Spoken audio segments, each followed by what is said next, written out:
podem ter sempre questões em comum. No fim, é alguém que você quer se conectar e quer vender para aquela pessoa. Então, vão ter processos assim mais macro que vão ser sempre comuns, mas eu não acredito em vou pegar essa receita de bolo, né?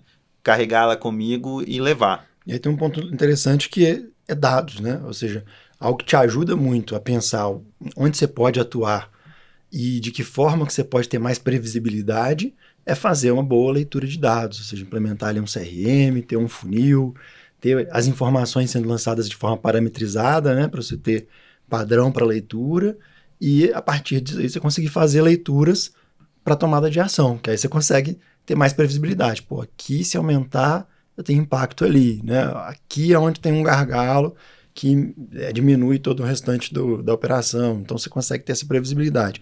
Hoje, como é que você vê essas empresas trabalhando dados, funil? A gente estava até há pouco conversando aqui, estou tentando lembrar com quem, que estava falando de grandes empresas, né? Grandes empresas têm mais familiaridade com o sistema, com dados, com processos, né? E as pequenas às vezes dão uma surtada, né? Quando a gente fala, tem que preencher, tem que ser rotina, né? Tem que ser na hora. Como é que você vê isso hoje? Tem muita coisa que vem para burocratizar, né? Até grande empresa mesmo, por exemplo, a minha última experiência, na Crita, eu tinha coisa que era mais burocrática, ela não me ajudava tanto no meu projeto no dia a dia. Mas, eu acho que a gente também não precisa de ser a maior tecnologia possível de gestão de dados, não. Você pega o básico. O que muda o ponteiro? Então, por exemplo, a gente presta consultoria de vendas em formatos diferentes. Quando você chega num lugar, você não precisa de mudar tudo que está errado. Você muda aquilo que move o ponteiro. Depois você vai educando para aquilo que vai fazer diferença. Então, acho que muitas das vezes as pessoas também ficam muito preocupadas. Nossa, eu tenho que colocar um CRM robusto, bonito. Às vezes você vai escalar um tem que estar errado. Você vai colocar uma coisa antes de estar funcional. Então, opa, peraí, eu preciso realmente de um CRM bonito, robusto? A Simpla, que era uma das principais startups do mercado, investida, cheia de milhões por trás, a gente pôs uma versão gratuita de um CRM quando a gente fez uma implementação. Sim. Então a gente E começou, funciona super bem. funcionou bem, melhorou, aí beleza, depois paga para o que você quer ter a mais. Já sabendo, inclusive, o que você precisa, né, dentro do CRM, porque antes você não sabia 100%, né? O que você está sentindo falta, então você testou para começar, então começa tipo pequeno para ficar grande. Na linguagem das startups, são os MVPs, né, o mínimo produto viável. A gente que é de Minas aqui é ir pela beirada, vai pelo que é mais fácil ali, e aí você vai começando. Então acho que as empresas também não precisam de ficar, nossa, você não vai competir com uma Ambev. A Ambev vai ter gerente, diretor, supervisor de dados, de data lake, de tudo que a gente pensar. Mas agora, na sua empresa, o que move o ponteiro? Para você ter agilidade? O que é mais importante para o seu cliente? Eu tenho um contraponto interessante aí, porque uma coisa que eu vejo muito nos clientes hoje é justamente o inverso, assim, essa dificuldade de construir as coisas a longo prazo. Porque você falou uma coisa que é fato. As pessoas procuram o caminho mais fácil, né? A fórmula pronta, a maquininha, né? Aquilo que não vai demandar muito deles e que traz um resultado mais imediato. E eu penso que hoje é um vício, principalmente para mim que trabalho muito com os pequenos, né? Acho que você também acaba atendendo o pequeno ali para o médio, né? Ele muitas vezes ele quer esse caminho mais fácil. E o caminho mais fácil, na cabeça dele, muitas vezes é justamente esse caminho que mexe o ponteiro, né? Ou seja, você entra, o cara quer saber quanto que vai aumentar nas vendas, né? Eu lembro de uma consultoria que a gente conheceu que eu prometia 30% de aumento nas vendas em 3 meses. E aí tinha uma fórmula, né, para poder fazer isso e tinha também as pegadinhas para você não conseguir depois acionar esse recurso, né? Essa devolução do Letra dinheiro, pequena né? ali, né? Que assim, você fez tudo mesmo que era impossível fazer tudo, né? Mas o ponto justamente às vezes tem coisas que a gente precisa perder um certo tempo, né? Ou seja, burocratizar num determinado momento para que a gente consiga ter o básico de processo rodando para ser previsível. Porque senão você trabalha só com sprints, né? Você faz, agora o ponteiro mexe, daqui a pouco o ponteiro volta. Aí você tem que fazer um esforço grande de novo para o ponteiro mexer de novo, né? Então, acho que um caminho que eu vejo muito de encurtar ou diminuir, talvez não é encurtar, mas de diminuir o esforço, diminuir a tração que precisa fazer para poder mexer o ponteiro, como você diz, e eu adoro esse termo, é ter o básico bem feito, né? A base bem sólida ali para poder dar fomentar, né, esse movimento mais de inércia, né, de vendas. Tô contigo, porque se a gente pensar só no mover a ponteira no sentido do final do mês, né, aquela loucura, vai ser sempre uma Sempre coisa... apagando incêndio, né? Vai ser sempre apagando incêndio. Se você está construindo um prédio, mas tem um lugar pegando fogo, você vai estar apagando incêndio em vez de estar construindo seu prédio. Então você não pode deixar pegar fogo, não. Não pode ficar pensando só estratégia assim de curtíssimo prazo. A minha defesa muito, né, parece que você está forçando, né? Mas a minha defesa é, se você tem um processo, como que você já experimenta ele sem precisar de ser robusto demais? Igual o caso da Simpla, você usa um CRM gratuito. Eu tenho vários clientes que algumas vezes me pedem alguma informação, eu falo, conversa com tal empresa como se você fosse comprar. Porque aí o processo da empresa vai fazer um diagnóstico dele, vai entender as diferenças, você vai receber 3 propostas diferentes, você vai ver o que realmente te atrai mais, o que não te atrai, a gente pode até conversar relacionado a isso, só que você começa a se movimentar de uma maneira que você vai fazer algo básico. Você vai usar uma planilha primeiro para fazer algum controle, beleza. Você vai usar alguma solução gratuita, você começa a plantar para começar a crescer de uma maneira escalável no futuro. Para só depois ser realmente, né? Tipo, não, agora eu tenho até uma pessoa aqui que leu meus dados, eu contratei uma consultoria de dados. Aí vai ser um momento que é um problema bom, eu acho. Até tipo, nossa, eu tô com tanto dado aqui que vou ter uma consultoria para me ajudar. Nossa, filé demais. Mas antes disso é mais difícil.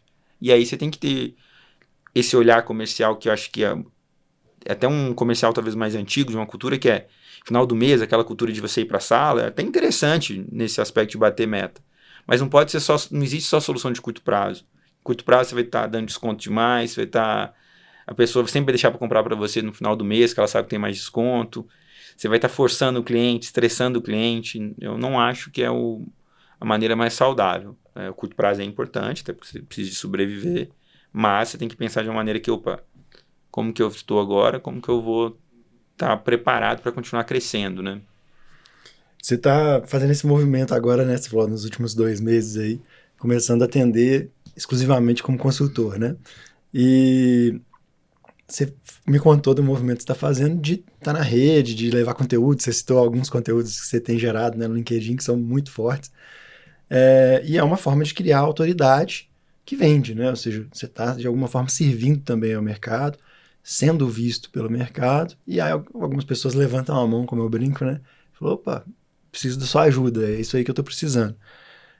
Agora, essa é uma estratégia que funciona melhor para algum tipo de negócio, assim, funciona melhor para o menor, para o maior, dá para criar autoridade trazendo vendas, né? Pensando em vendas, em qualquer porte de empresa?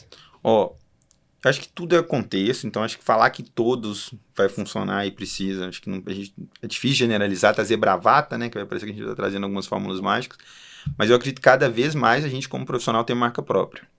Então, igual no passado, quando eu contratava alguém para Coca-Cola, eu buscava alguém que tinha experiência na Ambev, porque a pessoa já tinha uma carteira de clientes. Hoje você pode não ter uma carteira de clientes, mas às vezes você vai ser um influenciador daquele mercado. Para você fazer uma venda cada vez mais consultiva, especialmente na área de vendas para a empresa, que é a que eu tenho mais experiência, é igual um médico, você tem que ter mais conhecimento, mais experiência. O conhecimento nasce da interação. O conhecimento não nasce só de você fazer uma faculdade, só de você fazer um livro. A gente estava conversando, né, ali, é a vivência. Quem que vai ter mais conhecimento? Alguém que acabou de fazer um curso de 2 anos de vendas, ou você lá que tinha 140 vendedores embaixo? Tipo assim, loucura, assim, você pensar que a faculdade vai conseguir te dar tanta coisa quanto quem está ali na interação no dia a dia. Aí voltando para a parte de autoridade. Então, à medida que você é visto como uma autoridade, é mais fácil você conseguir ajudar as pessoas. E tem aquele ditado, quem não é visto não é lembrado. Eu publico todos os dias, nos últimos 30 dias aí, publiquei 28, faltei acho que um final de semana ali, no resto até final de semana eu publiquei, já mudou. Então, minha estratégia foi em 2 meses, a gente está falando aqui, primeiro foi parar um pouco para pensar, estava com 2 clientes já rodando, então o ideal para mim seria ter 2 a 4 clientes no mês, estava com 2 clientes, falei, não, vou pensar mais no meu modelo de negócio. Aí falei, agora o próximo mês é publicações. E ali já comecei a relacionar com muita gente que eu nem sabia que existia, que às vezes já vem me pedindo uma dica, vem me pedindo uma ajuda, até concorrente. Teve um cara que presta uma consultoria muito parecida com a minha, estava com um problema, me chamou para pedir uma dúvida, como que eu podia ajudar ele. Então eu ajudei, era outro mercado ali, acho que a gente não pede nada em ajudar. Então, eu acredito que a autoridade é muito importante, faz muita diferença você ter uma marca conhecida, até igual a gente estava falando. Vou ligar para alguém, se eu sou o Google, ou se eu sou outra empresa, se eu sou a Globo, ou se eu sou uma TV que ninguém conhece. Então, faz diferença até para você conseguir abrir portas mais fácil. E eu defendo que a gente, como profissional, é uma coisa boa para a gente. Honrando a Bárbara, que não pôde estar aqui com a gente hoje, né? A minha partner de apresentação aqui da Celera. Beijo, Bárbara. E falando de branding, né, que você citou nesse ponto, e a gente ligando os pontos aí também que você falou do outbound com essa autoridade, né, de branding, né, de marca, de uma marca de peso e tudo.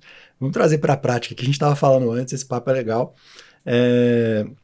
dos scripts de vendas que usam disso, né? Eu estava te contando que eu trabalhei numa multinacional, com capital na bolsa espanhola e tudo, mas que não tinha marca, né, aqui, né? Não tinha no mundo, porque era muito nova, mas Minas, muito menos. No Brasil, menos, Minas, muito menos. E você ligava para falar, eu sou da XPTO, né? A gente não vai falar mal, dá para falar o nome, e eu acho que a empresa nem existe mais, que é Boda Click. Então, se eu sou da Boda Click, o que é Boda Click, né? Até porque Boda é um termo que a gente usa muito pouco aqui, né? É casamento.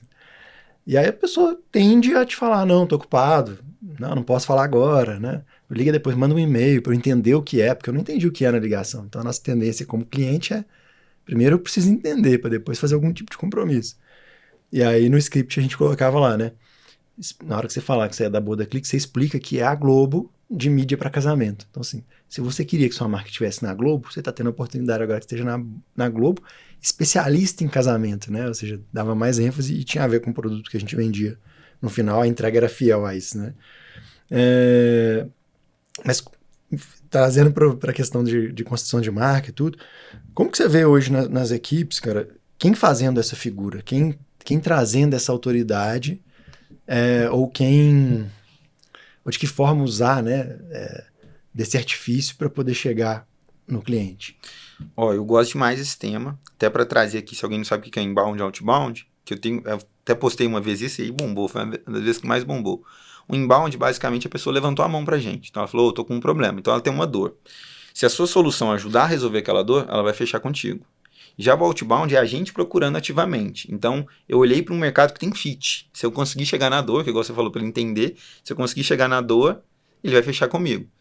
Chegar na dor é mais difícil, porque quem tá com o joelho doendo vai buscar alguma coisa.